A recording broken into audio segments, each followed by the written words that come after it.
Kalau orang benar-benar yakin, dia akan betah duduk sama Allah. Dan dia akan merasakan manisnya bermesraan dengan Allah Ta'ala. Kalau seandainya dia kehilangan proyeknya, dia kehilangan hartanya, nggak seberapa dengan kesedihannya ketika dia kehilangan satu malam bersama Allah Subhanahu wa Ta'ala. Nah, itulah orang yang yakin. Mencari perhatian Allah, maka Allah akan jadikan manusia-manusia itu mencari perhatianmu. Manusia-manusia itu mencari keridhaanmu. Karena engkau tidak mencari keridhaan mereka, engkau mencari keridhaan Allah, maka manusia yang lain akan mencari keridhaanmu. Hakadha ikhwani. Mereka menghancurkan benteng-bentengnya musuh bukan dengan bom. Mereka menghancurkannya dengan lafaz Allahu Akbar. Ketika mereka takbir Allahu Akbar, hancur benteng itu. Akhlak dan amal itu tergantung keyakinan, lemah ataupun kuatnya. Bila mana yakinnya kuat, maka akan bertambahlah amal-amal baiknya.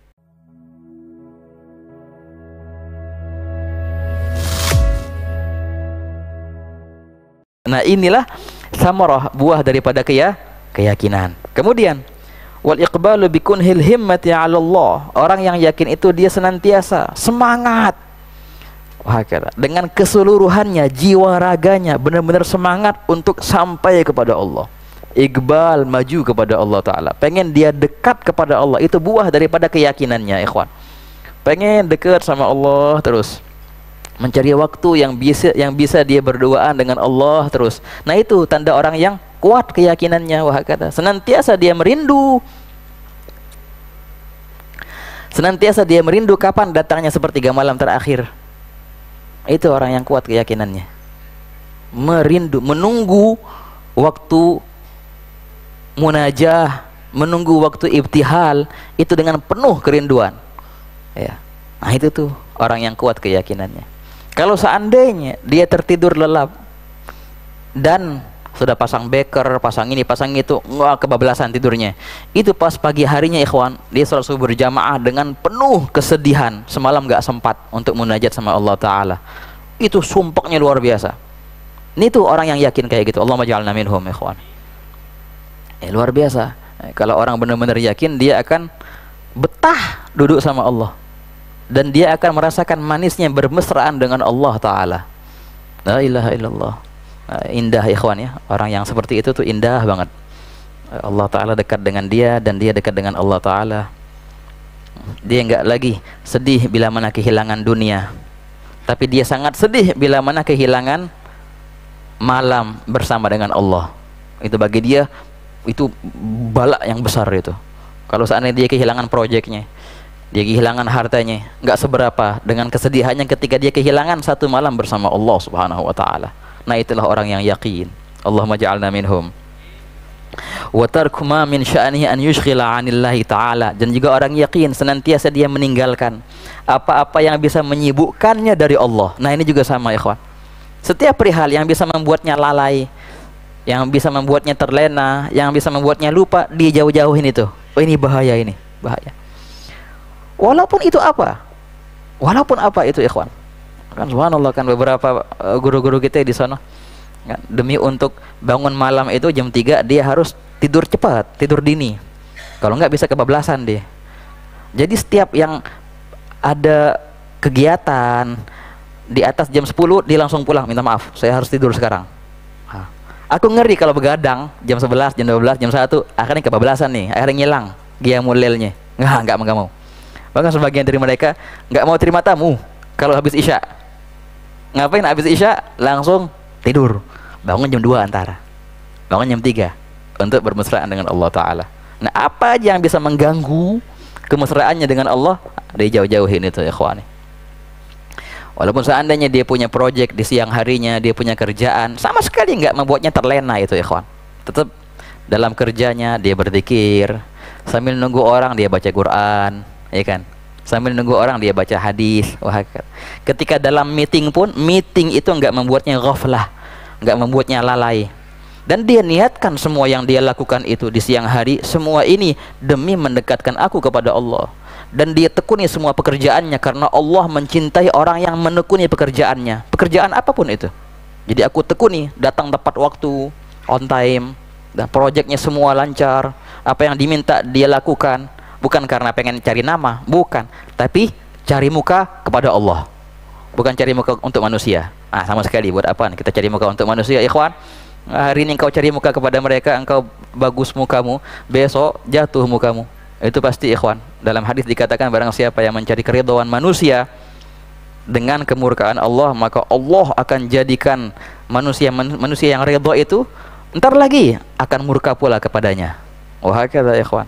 Tapi kalau seandainya engkau mencari keridhaan Allah, kata mencari perhatian Allah, maka Allah akan jadikan manusia-manusia itu mencari perhatianmu. Manusia-manusia itu mencari keridhaanmu. Karena engkau tidak mencari keridhaan mereka, engkau mencari keridhaan Allah, maka manusia yang lain akan mencari keridhaanmu. Hakadha ikhwani. La ilaha illallah. Dan itulah samaratul yaqin. Qala warruju' fi kulli hal ila Allah. Senantiasa dia kembali kepada Allah dalam setiap keadaan. Inilah samaratul yaqin. Dapat nikmat, dia kembali kepada Allah. Dapat musibah, yang dia kembali juga kepada Allah Ta'ala. Baginya sama. Musibah tidak membuatnya lebih dekat kepada Allah, dan nikmat tidak membuatnya jauh dari Allah. Dan keduanya itu membuatnya lebih dekat kepada Allah. Nah, inilah orang-orang yang punya keyakinan yang kuat. Wastifragh taqah fi ibtigha' mardatillah. Sebisa mungkin, dan dia menghabiskan semua tenaganya untuk mencari di mana keridhaan Allah. Nah, inilah ikhwan samaratul yaqin. Nah, yang terakhir ini adalah inti. Dia benar-benar menghabiskan semua tenaganya, yang zahir, yang batin, yang nampak, yang tak nampak, semua yang dia miliki, waktu, tenaga, pemikiran, dia arahkan untuk mencari keridhaan Allah. Beruntung bagi mereka yang mendapat keridhaan Allah, ya. Dan memang ridha Allah itu, keridhaan Allah itu adalah puncak dari segalanya. Allah nyatakan kan di Al-Quran, wa ridwanum minallahi akbar. Ketika Allah menceritakan nikmat-nikmat surga, ada ini, ada itu, habis itu Allah nyatakan, tapi yang lebih hebat dari itu semua adalah keridhaan Allah Ta'ala. Dalam hadis baginda Nabi SAW bersabda, di akhirat nanti ketika Allah telah memberi orang-orang yang di surga itu nikmat-nikmat yang luar biasa, maka Allah berkata kepada mereka, bertanya, apakah kalian redha dengan pemberianku? Qalu wa ma lana la narda. Wah, pasti ya Allah, bagaimana mungkin kami enggak redha dengan pemberian yang luar biasa ini? Dan Allah bertanya lagi, maukah kalian aku berikan perihal yang lebih dari itu semua? Bingung penghuni surga. Apa ada ya Allah perihal yang lebih dari ini semua? Ada. Apa itu? Allah nyatakan, uhillu alaikum ridwani fala askhatu ba'dahu abada. Aku berikan kalian keridhaanku, maka aku tidak akan murka lagi selamanya kepada kalian. Nah, itu ikhwan, kata penghuni surga, inilah nikmat dan puncaknya kenikmatan surga. Apa? Keridhaan Allah Subhanahu wa Ta'ala.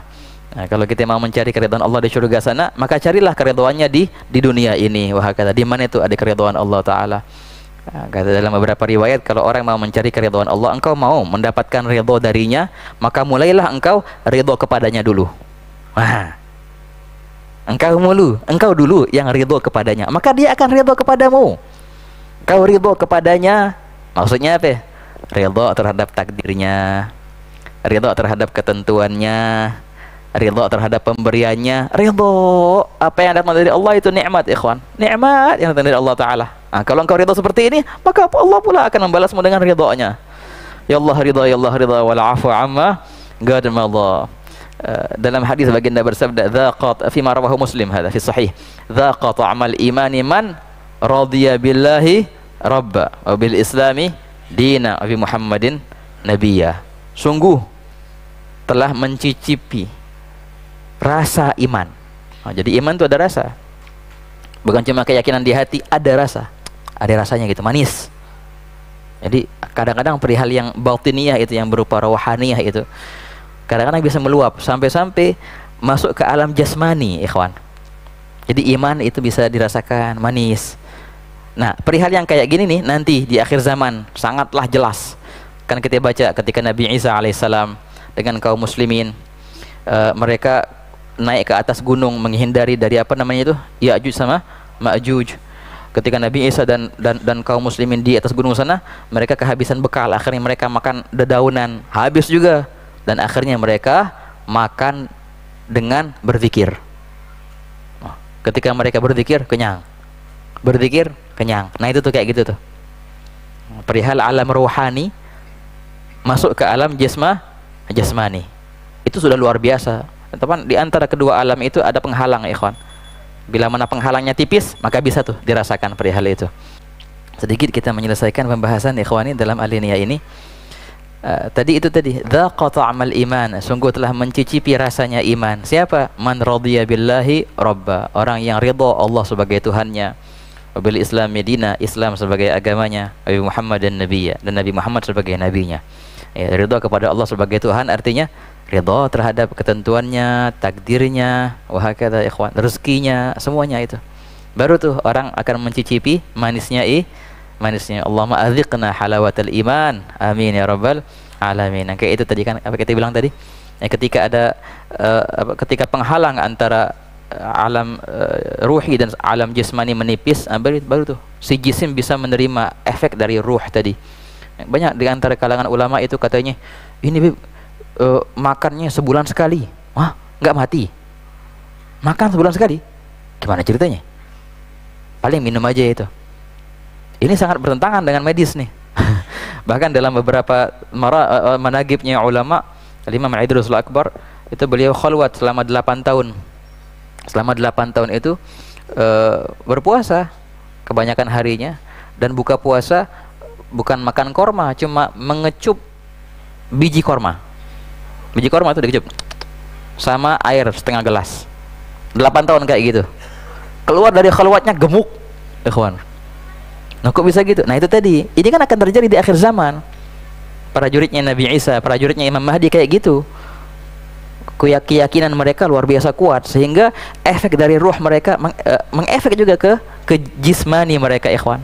Makan dengan zikir, wahakadha. Nah, Rabbana yasahil dzalik insyaallah. Dalam ceritanya kan bagaimana kriterianya prajuritnya Imam Mahdi itu? Wow, luar biasa. Luar biasa apanya? Luar biasa keyakinannya. Itu kriteria prajuritnya Imam Mahdi. Dikatakan nanti prajuritnya Imam Mahdi itu mereka menghancurkan benteng-bentengnya musuh bukan dengan bom, mereka menghancurkannya dengan lafaz Allahu Akbar. Ketika mereka takbir Allahu Akbar, hancur benteng itu. Nah, itu tuh kayak tadi tuh, perihal ruhani sudah mengefek ke alam zahir, ke alam jasmani, ikhwani. La ilaha illallah. Itu martabat atau makomnya prajuritnya Imam Mahdi, ikhwan. Ini kan kalau seandainya kita bahas kapan akan datang Imam Mahdi, tenang aja, bakal datang. Jangan takut, nggak bakal ngilang beliau, bakal datang. Tapi di mana engkau nanti? Ini engkau harus pertanyakan. Ketika beliau datang, kita di mana? Bisakah kita masuk ke prajurit beliau yang begitu kriterianya, ngancurin benteng dengan takbir? Pernah dulu di Hadramaut ada beberapa guru-guru kita, ketika rame pembahasan kayak gitu, datang atau belum Imam Mahdi, ntar dulu, diambil tisu nih sama beliau. Kalau seandainya aku bertakbir dan kalian semua bertakbir, gerak nggak tisu nih? Beliau bilang, tisu aja nggak gerak dengan takbir kita. Gimana kita dengan kriteria prajuritnya Imam Mahdi yang mereka menghancurkan benteng-benteng dengan takbir? Nah, ini ikhwan yang kita cari, yang kita tekankan, yang kita jadikan target menggapai kriteria mereka, ikhwan, dengan menguatkan keyakinan kita. Sallallahu Nabi Muhammad. Allahumma salli wa sallim alaih, la ilaha illallah.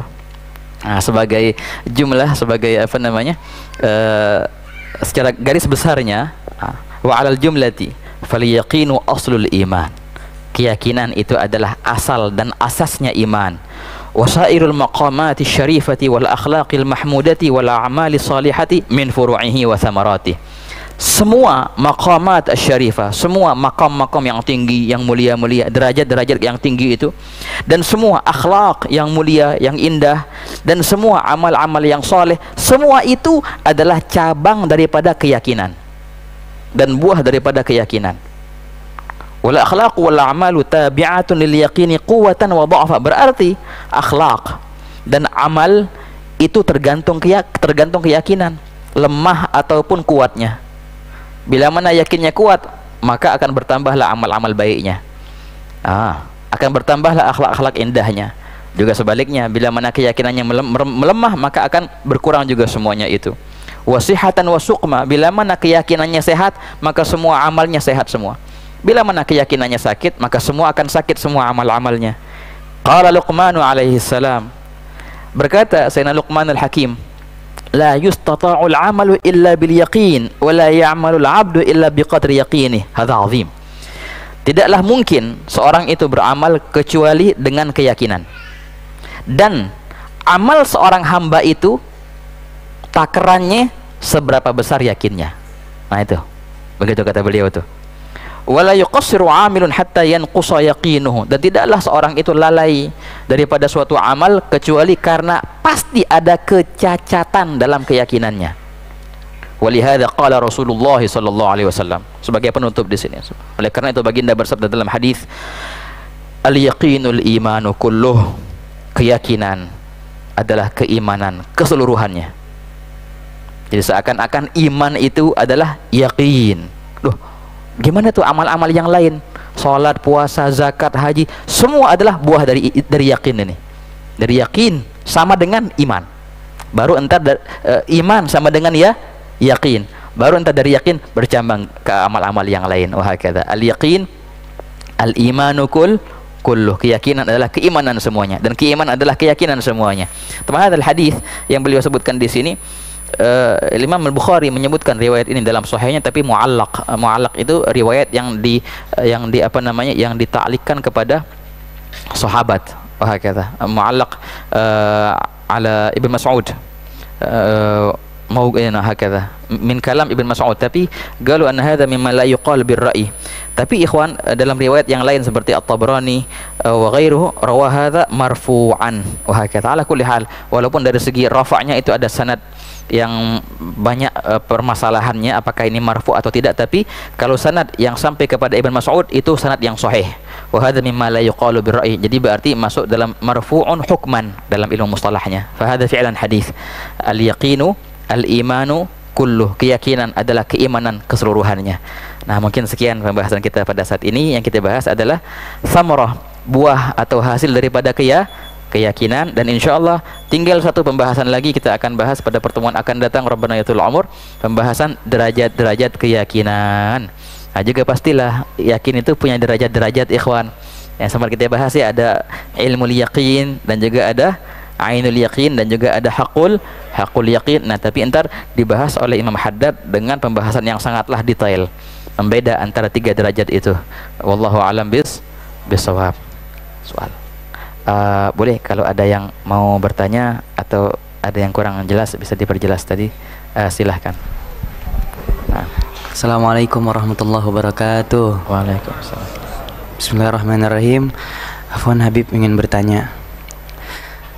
Jadi di akhir zaman ini nanti akan timbul banyak ulama su, yang dimana keyakinan mereka itu sesat. Lalu bagaimana tanggapan kita meyakini mereka ini, bahwa mereka ini adalah keyakinan mereka itu sesat? Cara kita bagaimana? Syukran Habib. Siap, tamam. Ini mungkin yang bertanya, apa sih yang perihal yang dengannya kita bisa membedakan yang mana yang ulama su, yang mana yang ulama beneran? Hakadha. Begitu. Kriteria ulama su itu apa agar kita hindari, dan kriteria ulama yang beneran itu apa agar kita ikuti. Hakadha ikhwan. Teman, ma'ruf di akhir zaman nanti akan banyak ulama su. Hakadha. Dalam hadis baginda bersabda, ana min ghairid dajjal, akhwafu alaikum minad dajjal. Aku bukanlah golongan dari pengikut dajjal, kata Nabi, dan aku takut kalian akan menjadi pengikutnya. Pas sahabat bilang, maksudnya gimana ya Rasulullah, siapa dajjal itu? Adalah mereka ulama su. Nabi SAW golongkan mereka para ulama su itu daripada pengikutnya dajjal. Dalam beberapa riwayat sebelum muncul dajjal yang beneran, itu akan ada beberapa dajjal gitu, berbentuk manusia biasa. Siapa mereka itu? Lah itu dia, ulama su. Na'udzubillah min dzalik. Sangatlah bahaya ikhwan ulama su itu, karena membingungkan. Kalau seandainya seorang yang benar-benar jahat, maka jelas kita hindari. Lah ini muskilah ini ulama nih, kita jadi bingung. Kita ngikutinnya salah, nggak ngikutin juga salah, kan ulama katanya. Tapi ulama su diikutin jadi bahaya. Itu bahaya ikhwan. Ulama su itu walaupun dia mengajak orang kepada Allah dengan lisannya, tapi dia justru mengajak orang ke dunia dengan perbuatannya. Nah, itu tanda pertama ulama su. perbuatannya bertentangan dengan perkataannya. Walaupun dia mengajak orang kepada Allah dengan ceramahnya, ya, dengan tulisannya, tapi perbuatannya itu, gerak-geriknya justru memotivasi orang untuk mencari dunia, menuju dunia, menjadikan dunia targetnya. Nah, itu lisanul hal afsah min lisanil maqal wa hakadha. Gerakan tubuh itu lebih fasih daripada gerakan lidah. Nah, gerakan tubuh lebih fasih daripada gerakan lidah. Ketika ngomong panjang lebar dengerin, tapi orang memperagakan langsung kita bakal ingat terus, nggak bakal lupa. Begitu ikhwan. Jadi apa kriteria ulama su agar kita bisa hindari ikhwan? Ini panjang lebar pembahasannya.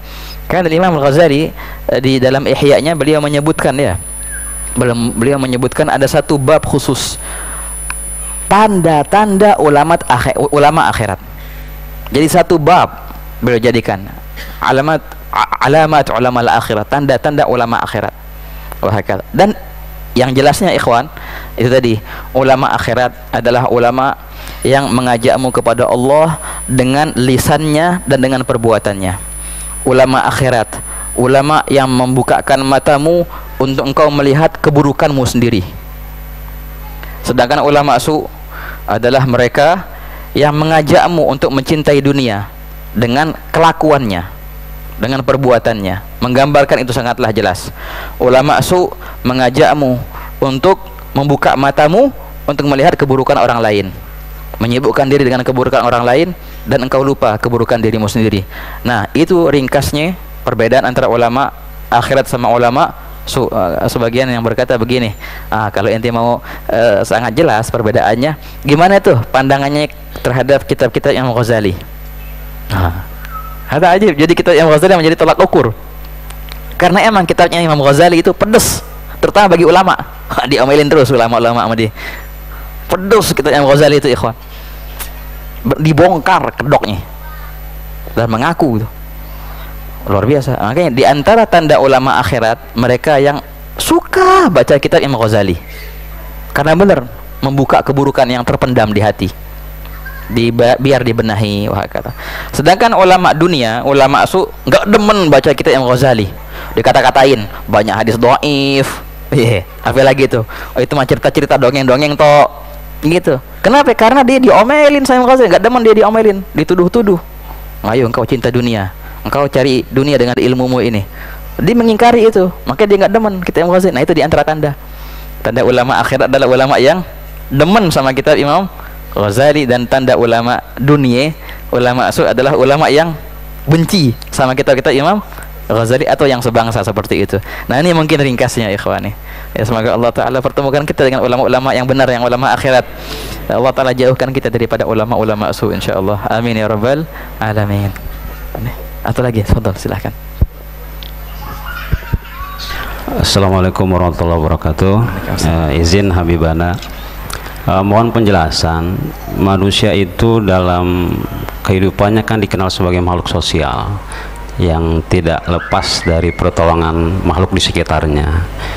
Kemudian tadi ketika dijelaskan sebagai manusia sebisa mungkin kita hanya bergantung kepada Allah. Nah, ini pemahaman yang sebenarnya bagaimana Habibana terkait dengan sebagai makhluk sosial dengan harus hanya bergantung kepada Allah. Terima kasih. Assalamualaikum warahmatullahi wabarakatuh. Waalaikumsalam warahmatullahi wabarakatuh. Pertanyaan yang penting ini ikhwan, sangat penting. Apakah ini bertolak belakang sifat manusia sebagai makhluk yang sosial, yang butuh terhadap orang lain? Perlu, dan dia tak bisa hidup sendiri.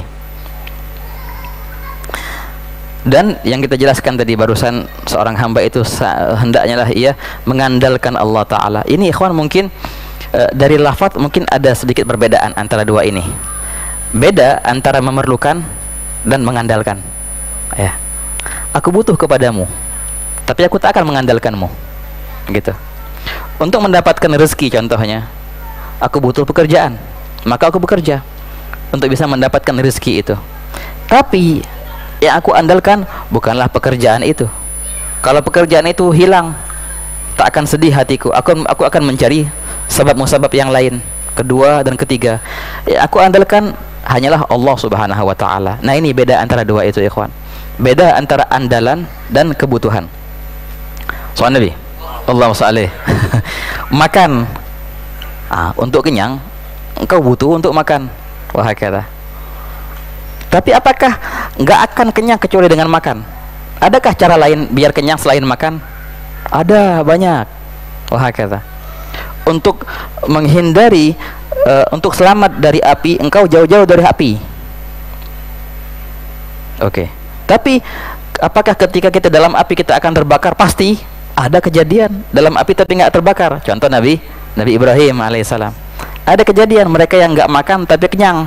Kayak itu contohnya kaum muslimin nanti di zaman Nabi Isa. Nah ini ikhwan, mengambil sabab musabab adalah suatu kebutuhan bagi kita sebagai manusia, makhluk yang sosial, dan kita wajib bersosial. Dan justru ikhwani hadza ajib, ambil ini, justru kebenaran keislamanmu itu tolak ukurnya bagaimana pola interaksimu kepada sesama. Itu ikhwan, bagaimana engkau dalam sosial, bagaimana hubunganmu dengan tetangga, bagaimana hubunganmu dengan yang lain. Nah itu tolak ukur keislaman seseorang, seperti itu. Jangan kau pandang dia di masjid, wah masya Allah semuanya solehin kau di masjid. Kata Sayyidina Umar, hadza ajib. Ada orang bilang sama Sayyidina Umar, oh Sayyidina Umar itu orang baik itu. Sayyidina Umar berkata, kenapa ente bilang baik? Ana lihat dia terus, masya Allah ade banyak ibadahnya. Berkata Sayyidina Umar, apakah engkau bertetangga dengannya? Enggak, dia bukan tetanggaku. Oh.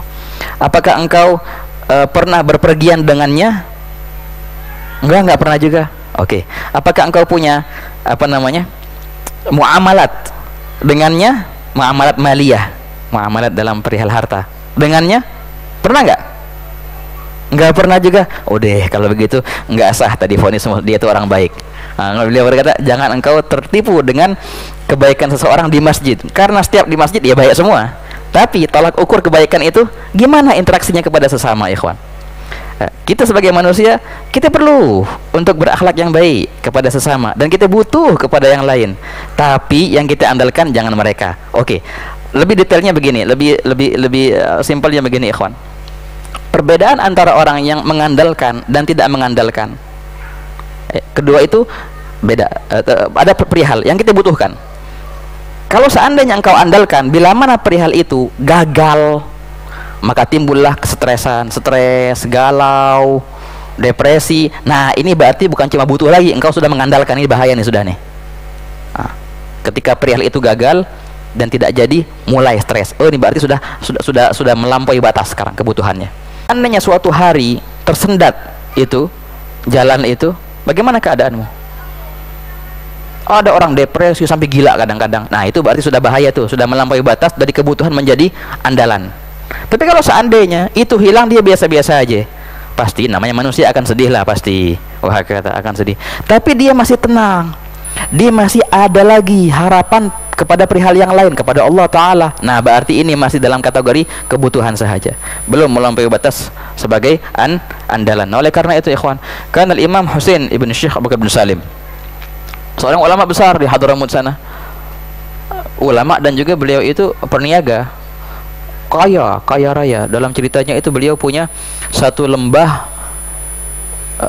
antara gunung-gunung, lembah itu semuanya penuh dengan kuda beliau ya, kuda kayak mobil sekarang. Anda bayangin satu lembah mobil semua isinya, punya dia semua, punya showroom yang besar, luar biasa itu. Ada muridnya bilang, ini gimana sih guru kita nih, katanya zuhud, ngajarin kita zuhud, tapi masya Allah hartanya luar biasa melimpah. Zuhud dari mana? Beliau bilang kepada muridnya, padahal cuma lintasan hati itu, beliau bilang, fulan, kalau seandainya ini semua hilang sekejap, semua seandainya kata hilang sekejap, maka tidak akan bergerak satu helai pun dari tubuhku, rambut. Bukan depresi, bukan sumpek, enggak. Bukan pingsan, enggak. Satu helai rambut di tubuhku enggak akan gerak, apalagi tubuhku. Kenapa? Nah ini yang artinya dunia itu di tangan, bukan di hati. Banyak orang ngaku, oh aneh mah dunia di tangan, enggak di hati. Coba aja ngilang dunianya, pingsan. Itu dunia di hati sudah tuh, berarti itu dunia yang di tangan adalah dunia ada dan tiadanya sama bagi hatinya. Itu dunia di tangan, hatinya nggak ngefek sama sekali, kan di tangan. Hatinya sih emang nggak ada dunia. oh itu Habib perihal yang tinggi. Nah emang inilah kita ambil magam yang tinggi langsung ikhwan, agar semua menuju ke sono. Nah ini beda perbedaan antara dua tadi. Ada orang yang menganggap ini sebagai kebutuhan yang harus kita adakan, dan kita butuh perihal itu. Tapi ada yang lebih, ada yang melampaui batas, bukan hanya kebutuhan, mengandalkannya. Ini yang bahaya. Ketika dia mengandalkan benda itu, akan depresi, akan sumpah bila mana benda itu gagal. Ikhwani, mulailah kita belajar mengandalkan Allah Ta'ala. Alangkah indahnya orang yang mengandalkan Allah Ta'ala. Tapi andalkan Allah Ta'ala dengan cara yang benar, dengan engkau mengambil kebutuhanmu dengan benar, wahakata, melalui jalan gerak, wahakata. Kan Sayyidina Hasan al-Basri berkata, ada orang yang berhusnudzon kepada Allah. Ini begini gampangnya. Orang yang katanya mengandalkan Allah tapi nggak kerja, kalau bahasa kasarnya nggak bergerak. Dia bilang aku mengandalkan Allah Ta'ala. Oke, silahkan engkau melakukan usaha. Nggak usah usaha, aku tawakal ala Allah. Itu kan salah tuh. Persis perumpamaannya seperti kayak gini. Orang yang berkata, aku berbaik sangka kepada Allah. Allah itu Maha Pengampun, mengampuni semua dosa. Ya udah, aku nggak usah sholat deh. Aneh nggak sholat, nggak puasa. Tenang aja, aku yakin dengan ampunan Allah. Ini apa namanya nih? Kan lucu. Berkata Sayyidina Hasan Basri. Nah, orang-orang yang berkata, aku mengandalkan husnudzon billah itu, aku mengandalkan baik sangkaku kepada Allah, maka kemudian mereka meninggalkan amal, itu berarti sungguh mereka telah buruk sangka kepada Allah sebenarnya. Bukan baik sangka, justru telah buruk sangka. Lau ahsanu dhanna la ahsanul amal, begitu. Kalau seandainya prasangka mereka baik, pasti juga amal mereka akan baik. Barang siapa yang kuat keyakinannya kepada Allah, maka akan bagus juga amal-amalnya, akan perfect juga kerjaan-kerjaannya, karena dia mengandalkan Allah dan dia mencari keridhaan Allah dalam menekuni pekerjaan-pekerjaannya itu. Ini mungkin ringkasnya ikhwan. Semoga Allah Ta'ala yubarik lana wa lakum fi ayyamina wa sa'atina, wa rabbana yaj'alna min ahli al-yaqin wa min ahli ilm al-yaqin wa 'aini al-yaqin, wa rabbana yu'ahhilna للرجي إلى أعلى مراتب اليقين حق اليقين يجعل مستقر اليقين قلوبنا ومستقر أربابه ديارنا ويجعل مستقر العلم النافع قلوبنا ومستقر أربابه ديارنا وربنا إن شاء الله يفتح لنا الأبواب ويزيح الحجاب ويأذن بكشف النقاب يا عزيز يا وهاب برحمتك يا أرحم الراحمين وصلى الله على سيدنا محمد وعلى آله وصحبه وسلم والحمد لله رب العالمين.